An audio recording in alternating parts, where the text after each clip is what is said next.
जय जगन्नाथ नमस्कार।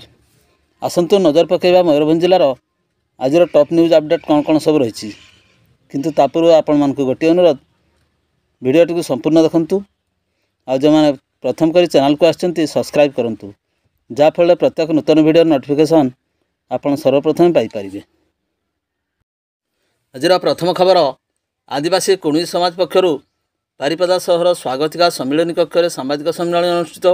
आदिवासी कुणबी समाज पक्षर बारिपदा स्थित स्वागतिका सम्मेलन कक्ष मंगलवार अपराह 4:30 समय एक सांबादिक सम्मेलन अनुष्ठित हो सांबादिक सम्मेलन में कुणबी जाति को आदिवासी मान्यता कुणबी भाषा को अष्टम अनुच्छेद सामिल आदि दाबी कर निकट में राज्य सरकार कैबिनेट 4 गोटी भाषा को संवैधानिक अष्टम अनुच्छेद सामिल करने एवं 169टी संप्रदाय को अनुसूचित जनजाति रे सामिल करने बिल पारित कर मंत्री सुदाम बारंडी सूचना देते। तेबे एते गुड़िए जानिबा कथा मन रखा बेले दीर्घ दिन जातिपाई आंदोलन करुवा कुणबी जाति कथा सरकार भूलीगले। तेणु आ कुणबी जाति को चुप हो बसबे नहीं। उभय सरकार कुणबी जाति को धक्का देते। तेणु दाबी पूरण हेले आगामी निर्वाचन में यही जाति तार एकता प्रदर्शन करने भोटदान में असहयोग कर नो एसटी नो भोट को प्राधान्य दिज्व बोली कुणबी नेता प्रकाश कर। परवर्ती खबर असना छक निकटस्थ खालसा ढाबा निकट में ट्रलर पछरे धक्का देला ट्रक अल्पके बर्तिले चालक। पूर्वाह्न 11टा समय विषय दे जाइथिबा 49 नंबर जातीय राजपथ में असना छक निकटस्थ खालसा ढाबा निकट में एक ट्रलर गाड़ी आग को छिड़ा होइथिबा बेले पछपटू जाउथिबा एक ट्रक कौन कारणवश छिड़ा होइथिबा ट्रलर को पछपटू धक्का देइथिला। फल ट्रलर रे अधा सम्मुख भाग भांगी रुजी जाइथिबा देखिबा मिलथिला। तेबे ट्रक चालक अल्पके बर्ती जाइथिबार जनापड़ी। परवर्ती खबर सातभाटारे बेआईन बाली ट्राक्टर जबत जड़े गिरफ। मयूरभंज जिला सुड़ियापदा थाना अंतर्गत सातभाटारे दिन 11टा समय बेआईन बाली बोझे ट्राक्टर सह जन को गिरफ कर सुड़ियापदा पुलिस ठारू बचाई विभिन्न जंगली रास्ता को चोरा बेपारी माने आपणई। तेबे सुड़ियापदा थाना अधिकारी आदित्य प्रसाद जेना बहु चतुरतार सह पेट्रोलिंग करी गोटे चोराबाली ट्राक्टर सह ड्राइवर को गिरफ कर। गिरफ ड्राइवर जनक होउचंती बड़पारिया ग्रामर अमान मारंडी बोली जनापड़ी। जहां नहीं सुड़ियापदा थाना 26/24 एक मामला रुजु करी अधिक तदंत जारी रखी सुड़ियापदा पुलिस। परवर्ती खबर करंजिया बनखंडर देउली ठारे वनाग्नि निवारण सचेतनता कार्यक्रम अनुष्ठित। जोगदेले वनपाल ओडिशा सरकारंकर जंगल जलवायु परिवर्तन विभाग करंजिया बनखंडर कार्यालय पक्षरु अपराह्न 4 घटिका समय देउली ग्राम में वनाग्नि निवारण बाबद को एक सचेतनता कार्यक्रम अनुष्ठित हो। कार्यक्रम में मास्टर ट्रेनर सुब्रत कुमार जोगदे समस्त को वनाग्नि निवारण बाबद को सचेतनता करथिले। कार्यक्रम को वनपाल दीप्तिमयी सेठी परिचालना करथिबा बेले समस्त वनरक्षी वन सुरक्षा समिति सदस्य एवं गजसाथी एवं ग्रामवासी माने मध्य सहयोग करथिले। शिविर में मास्टर ट्रेनर श्री विश्वाल वनाग्नि निवारण तथा जंगल सुरक्षा बाबद को विभिन्न कौशल एवं शिक्षण करने सहित समूह शपथ पाठ कराइथिले। परवर्ती खबर भातछतर ग्राम चोरा देशी मद बेपारी गिरफ। सूचना योग्य अपराह्न 4टा समय मरडा पुलिस पेट्रोलिंग करुवा समय भातछतर ग्राम जड़े चोरा देशी मद बेपारी को गिरफ कर।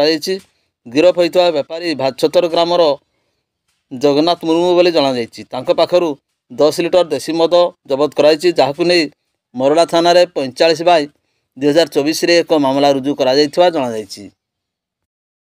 परवर्ती खबर जटापाणी निकट जंगल युवतीर गलित मृतदेह उद्धार। अपराह्न 2टा समय सेंसड़ा ग्राम पंचायत जटापाणी जंगल निकट में युवतींकर गलित शव रही सूचना पर जामदा पुलिस घटनास्थल को जाई पहुंची थिले। युवतींकर परिचय मिल पारे नहीं। पुलिस मृतदेह को जबत करी घटनार अधिक तदंत कर जनाई। परवर्ती खबर बेतनटी और बैसिंगांचल 18 नंबर जातीय राजपथ पार्श्व अनेक स्थान में भूल सूचना फलक लगी देखा मिली। हाथीजुरी ग्राम पार्श्व हाथीजुरी ग्राम को दूरता 14.5 किलोमीटर लेखा जाइथिबा फल ଦୂରଦୂରାନ୍ତରରୁ ଜରୁରୀ କାର୍ଯ୍ୟରେ ଏହି ଗ୍ରାମକୁ ଆସିଥିବା ଅଜଣା ଲୋକଙ୍କୁ ରାଜ୍ୟପଥ କର୍ତ୍ତୃପକ୍ଷ ଏଭଳି ଭ୍ରମାତ୍ମକ ତଥ୍ୟ ରାସ୍ତା ପାର୍ଶ୍ୱ ସୂଚନା ଫଳକରେ ଦିଆଯାଇଥିବା ଯୋଗୁଁ ବହୁ ଅସୁବିଧାର ସମ୍ମୁଖୀନ ହେବାକୁ ପଡ଼ୁଥିଲା। ଏହାକୁ ନେଇ ସ୍ଥାନୀୟ ଅଞ୍ଚଳବାସୀ ମଧ୍ୟରେ ତୀବ୍ର ଅସନ୍ତୋଷ ସୃଷ୍ଟି ହୋଇଥିଲା। ଏ ସମ୍ପର୍କରେ ବିଭିନ୍ନ ଖବରକାଗଜ ଫଟୋ ସହିତ ସମ୍ବାଦରେ ପ୍ରକାଶ ପାଇବା ପରେ ଜାତୀୟ ରାଜପଥ କର୍ତ୍ତୃପକ୍ଷ ଚେତା ବସିଥିଲା ଏବଂ ଏହାର ଏକ ଟିମ୍ ଆସି ଅଞ୍ଚଳବାସୀଙ୍କ ଅଭିଯୋଗ ଶୁଣି ଫେରି ଯାଇଥିଲେ। ପରେ ଏହାର କିଛି ଦିନ ପରେ ପୁରୁଣା ଫଳକ ସ୍ଥାନରେ ନୂତନ ଫଳକ ଲଗାଯାଇ ଏବଂ ହାତୀଜୁରି 0 କିଲୋମିଟର ଉଲ୍ଲେଖ କରାଯାଇଥିଲା। ସେହିଭଳି ଅନ୍ୟ ଏକ ଘଟଣା 18 ନମ୍ବର ଜାତୀୟ ରାଜପଥ ବରଜପୁର ଗ୍ରାମ ନିକଟରେ ଦେଖିବାକୁ ମିଳିଛି। ଏଠାରେ ସୂଚନା ଫଳକରେ ବରଜପୁରକୁ 8 କିଲୋମିଟର ଦୂରତା ଉଲ୍ଲେଖ କରାଯାଇଛି। ସ୍ଥାନୀୟ ଅଞ୍ଚଳବାସୀଙ୍କ ମତାମତ ନେବାରୁ ସେମାନେ ଏହାକୁ ଜାତୀୟ ରାଜପଥ କର୍ତ୍ତୃପକ୍ଷଙ୍କ ଚରମ ଦାୟିତ୍ୱହୀନତା ବୋଲି ପ୍ରକାଶ କରିଛନ୍ତି। କାହା ପରାମର୍ଶକ୍ରମେ ସୂଚନା ଫଳକରେ ଏଭଳି ଭ୍ରମାତ୍ମକ ତଥ୍ୟ ପ୍ରଦାନ କରାଯାଇଛି ସେ ସମ୍ପର୍କରେ ସନ୍ଦେହ ସୃଷ୍ଟି ହେଉଛି।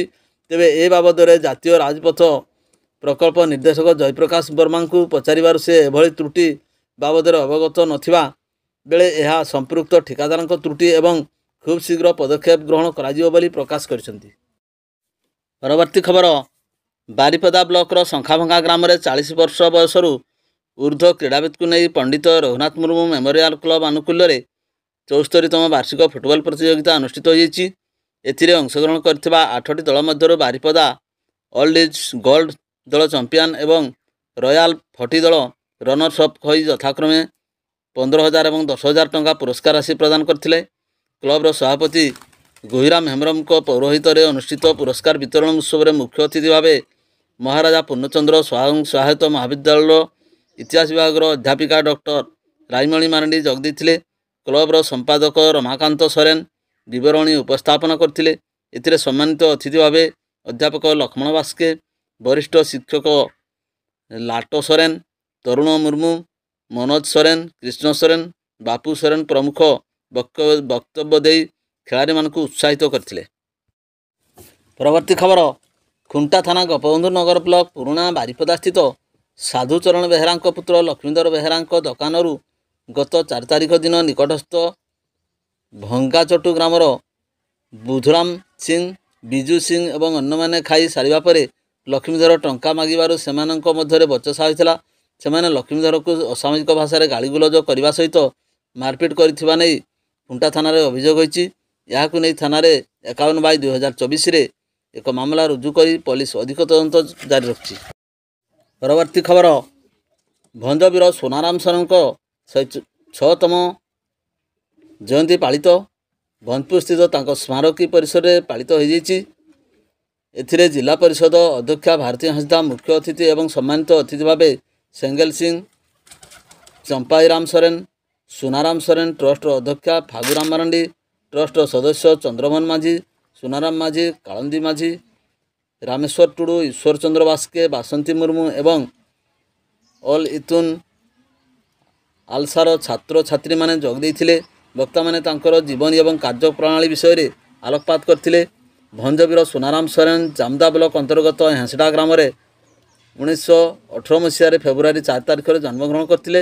ସ୍ୱତନ୍ତ୍ର ଓଡ଼ିଶା ପ୍ରଦେଶ ଗଠନ ହେବା ପରେ 1952 ମସିହାରେ ଝାଡ଼ଖଣ୍ଡ ପାର୍ଟି ତରଫରୁ ବିଧାୟକ ହୋଇ ମୁଖ୍ୟମନ୍ତ୍ରୀ ନବକୃଷ୍ଣ ଚୌଧୁରୀ ମନ୍ତ୍ରିମଣ୍ଡଳରେ ସେ ଆଦିବାସୀ କଲ୍ୟାଣ ଓ ଗ୍ରାମ ମଣ୍ଡଳ ଏବଂ ଶ୍ରମ ବାଣିଜ୍ୟ ବିଭାଗରେ କ୍ୟାବିନେଟ୍ ମନ୍ତ୍ରୀ ହୋଇଥିଲେ। ତାଙ୍କର ମନ୍ତ୍ରିତ୍ୱ କାଳରେ ଆଲଚିକ୍ ଲିପିକୁ ସରକାର ଗ୍ରହଣ କରନ୍ତୁ ବୋଲି ଏକ ଦାବିପତ୍ର ମଧ୍ୟ ସରକାରଙ୍କୁ ପ୍ରଦାନ କରାଯାଇଥିଲା। ସରକାର ମଧ୍ୟ ସମ୍ମତି ପ୍ରଦାନ କରିଥିଲେ, କିନ୍ତୁ କାର୍ଯ୍ୟଗୁଡ଼ିକ ଭଲ ଭାବରେ ଆରମ୍ଭ ହେବା ପୂର୍ବରୁ ତାଙ୍କ ସରକାର ଭାଙ୍ଗି ଯାଇଥିଲା।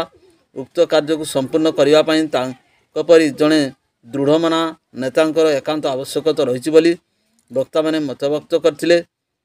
ସେ 1961, 1976, 1977 ମସିହାରେ ବିଧାୟକ ଭାବେ ନିର୍ବାଚିତ ହୋଇଥିଲେ।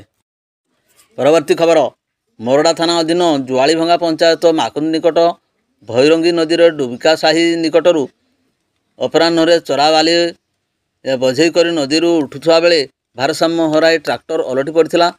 ମୁକୁନ୍ଦ ଗ୍ରାମର ଟ୍ରାକ୍ଟର ଡ୍ରାଇଭର ସୁଭାଷ ସିଂ ବୟସ 36 ବର୍ଷ ଟ୍ରାକ୍ଟର ତଳେ ଚାପି ହୋଇ ମୃତ୍ୟୁବରଣ କରିଥିଲେ। ଟ୍ରାକ୍ଟର ମାଲିକ ଜେସିବି ଆଣି ଟ୍ରାକ୍ଟର ଉଠାଇ ମୃତ ଡ୍ରାଇଭରକୁ ବାହାର କରିଥିଲେ। ଘଟଣାକୁ ନେଇ ଗ୍ରାମରେ ଚାପା ଉତ୍ତେଜନା ପ୍ରକାଶ ପାଇଛି। ସରପଞ୍ଚ ସୁଶାନ୍ତ ସିଂ ଘଟଣା ପାଇଁ ट्राक्टर मालिकକୁ ଦାୟୀ କରିଛନ୍ତି। ତେବେ ଖବର ପାଇ ପୁଲିସ ଘଟଣାସ୍ଥଳରେ ପହଞ୍ଚି ତଦନ୍ତ ଚଳାଇଥିବା ଥାନା ଅଧିକାରୀ ସତ୍ୟନାରାୟଣ ବଳ ପ୍ରକାଶ କରିଛନ୍ତି। ପରବର୍ତ୍ତୀ ଖବର, ରରୁଆଁ ଥାନା ପୁଲିସ ପକ୍ଷରୁ ଏକ ବାଲି ଟ୍ରିପର ଜବତ କରାଯାଇଥିବାର ଜଣାଯାଇଛି। ରରୁଆଁ ଥାନା ଅଧିକାରୀ ସୁମନ୍ତ ସେଠୀଙ୍କ ନିର୍ଦ୍ଦେଶକ୍ରମେ ପୁଲିସ ରାତିରେ ପେଟ୍ରୋଲିଂ ସାରି ଫେରୁଥିବା ସମୟରେ ସୁକ୍ରୁଳି ବ୍ଲକ ପଣ୍ଡାବିଲା ଛକ ନିକଟରେ ଏକ ଟ୍ରିପର OR09R2715 ନମ୍ବର ବିଶିଷ୍ଟ ବାଲି ବୋଝେଇ କରି ସୁକ୍ରୁଳିରୁ ସିଙ୍ଗଡ଼ା ଅଭିମୁଖେ ବାହାରିଥିବା ସମୟରେ ପୁଲିସ ଗାଡ଼ିକୁ ଦେଖି ଡ୍ରାଇଭର ଗାଡ଼ିକୁ ଛାଡ଼ି ଫେରାର ହୋଇଯାଇଥିଲା। ରରୁଆଁ ଥାନାରେ ସେକେଣ୍ଡ ଅଫିସର ବିବେକାନନ୍ଦ ବେହେରା ଟ୍ରିପରଟିକୁ ଆଣି ଥାନାରେ ଜବତ କରି ରଖିଛନ୍ତି। ଏନେଇ ଥାନା ପକ୍ଷରୁ ଅଧିକ ତଦନ୍ତ ଜାରି ରହିଛି। ପରବର୍ତ୍ତୀ ଖବର, ଦିନ ଦ୍ୱିପ୍ରହର ବେଳେ ସଡ଼କ ଦୁର୍ଘଟଣା ଜଣେ ରୋଜଗାର ସେବକଙ୍କର ଘଟଣାସ୍ଥଳରେ ମର୍ମନ୍ତୁଦ ଭାବେ ଦୁର୍ଘଟଣା ଘଟି ମୃତ୍ୟୁବରଣ କରିଛନ୍ତି। ସ୍ଥାନୀୟ ରାଜପଥ 18 ଉପରେ ଦିନ ଦ୍ୱିପ୍ରହର ସମୟରେ Bahadagada Madhusudan Indian oil petrol pump ସମୀପ କ୍ଷେତ୍ରରେ ପାଟପୁର ପଞ୍ଚାୟତର ରୋଜଗାର ସେବକ ବହଡ଼ାଗଡ଼ା ଥାନା ଅନ୍ତର୍ଗତ କେଶରଦା ଗାଁ ନିବାସୀ ଶିବଲାଲ ବେରା ମୋଟରସାଇକେଲ ଯୋଗେ ପ୍ରଖଣ୍ଡ କାର୍ଯ୍ୟାଳୟ ଯାଉଥିବା ବେଳେ ବହଡ଼ାଗଡ଼ା PWD ପଛପାଟୁ ଘାଟଶିଳା ଅଭିମୁଖେ ଆସୁଥିବା ବେଳେ ଏକ ସ୍ପିଡ୍ ଡିଜାଇନର କାର୍ ନମ୍ବର JH05CA0923 ତାଙ୍କ ଉପରେ ଚଢ଼ିଯିବା ଫଳରେ ତାଙ୍କର ମୃତ୍ୟୁ ଘଟିଛି। ସ୍ଥାନୀୟ ବହଡ଼ାଗଡ଼ା ସ୍ୱାସ୍ଥ୍ୟ କେନ୍ଦ୍ର ପହଞ୍ଚି ଶିବଲାଲଙ୍କୁ ସ୍ଥାନୀୟ ଗୋଷ୍ଠୀ ସ୍ୱାସ୍ଥ୍ୟ କେନ୍ଦ୍ର ପହଞ୍ଚାଇଥିଲେ ମଧ୍ୟ ମୃତ ଘୋଷଣା କରାଯାଇଥିଲା। ପୁଲିସ ଶବକୁ ବ୍ୟବଚ୍ଛେଦ ନିମନ୍ତେ ଅନୁମଣ୍ଡଳ ହସ୍ପିଟାଲ ଘାଟଶିଳାକୁ ପଠାଇଥିଲେ। ଦୁର୍ଘଟଣା ଘଟାଇ କାର୍ ପଳାଇ ଯାଇଥିବା ବେଳେ ପୁଲିସ ଜବତ କରିଛି। ଘଟଣାର ସୂଚନା ପାଇ ବିଧାୟକ ସମୀର ମହାନ୍ତି, ବିଡ଼ିଓ କେଶବ ଭାରତୀ, CO ଭୋଳାଶଙ୍କର ମାହାतो ପ୍ରଖଣ୍ଡ ଏବଂ ପରିବାର ସମେତ ସମସ୍ତ ରୋଜଗାର ସେବକ ଗୋଷ୍ଠୀ ସ୍ୱାସ୍ଥ୍ୟ କେନ୍ଦ୍ରରେ ପହଞ୍ଚି ତଥା ମୃତ ବ୍ୟକ୍ତିଙ୍କ ଆତ୍ମୀୟ ସ୍ୱଜନମାନେ ମଧ୍ୟ ପହଞ୍ଚି ଯାଇଥିଲେ। ସେମାନଙ୍କୁ ଶୋକର ସମବେଦନା ଜଣାଇଥିଲେ ବିଧାୟକ ଶ୍ରୀ ମହାନ୍ତି। ପରବର୍ତ୍ତୀ ଖବର, ସାମାକୋଣ୍ଡା ବ୍ଲକରେ ନୂତନ ବିଡ଼ିଓ ଭାବେ ମୁନା ସେଠୀ କାର୍ଯ୍ୟରେ ଯୋଗ ଦେଇଛନ୍ତି। ସେ ପୂର୍ବରୁ ଦେବଗଡ଼ ଜିଲ୍ଲାର ଡେପୁଟି କଲେକ୍ଟର ଭାବରେ କାର୍ଯ୍ୟରତ ଥିଲେ। ତାଙ୍କ ଯୋଗଦାନ ପରେ ତାଙ୍କୁ ବ୍ଲକର ସମସ୍ତ କର୍ମଚାରୀ ପୁଷ୍ପଗୁଚ୍ଛ ପ୍ରଦାନ କରି ସ୍ୱାଗତ କରିଥିଲେ। ସେ ତାଙ୍କର ବିବୃତ୍ତିରେ କହିଛନ୍ତି, ଜନସାଧାରଣଙ୍କୁ ଉତ୍ତମ ପ୍ରଶାସନିକ ସେବା ଯୋଗାଇ ଦେବାକୁ ସେ ଗୁରୁତ୍ୱ ଦେବେ ଏବଂ ବ୍ଲକର ସର୍ବାଙ୍ଗୀନ ଉନ୍ନତି ପାଇଁ ସେ ସଦାସର୍ବଦା ଚେଷ୍ଟା କରିବେ। ଏଥିପାଇଁ ସେ ସବୁ ବିଭାଗର ତଥା ଜନସାଧାରଣଙ୍କର ସହଯୋଗ କାମନା କରିଛନ୍ତି। ଭିଡ଼ିଓଟିକୁ ଶେଷ ପର୍ଯ୍ୟନ୍ତ ଦେଖିଥିବାରୁ ଅନେକ ଧନ୍ୟବାଦ।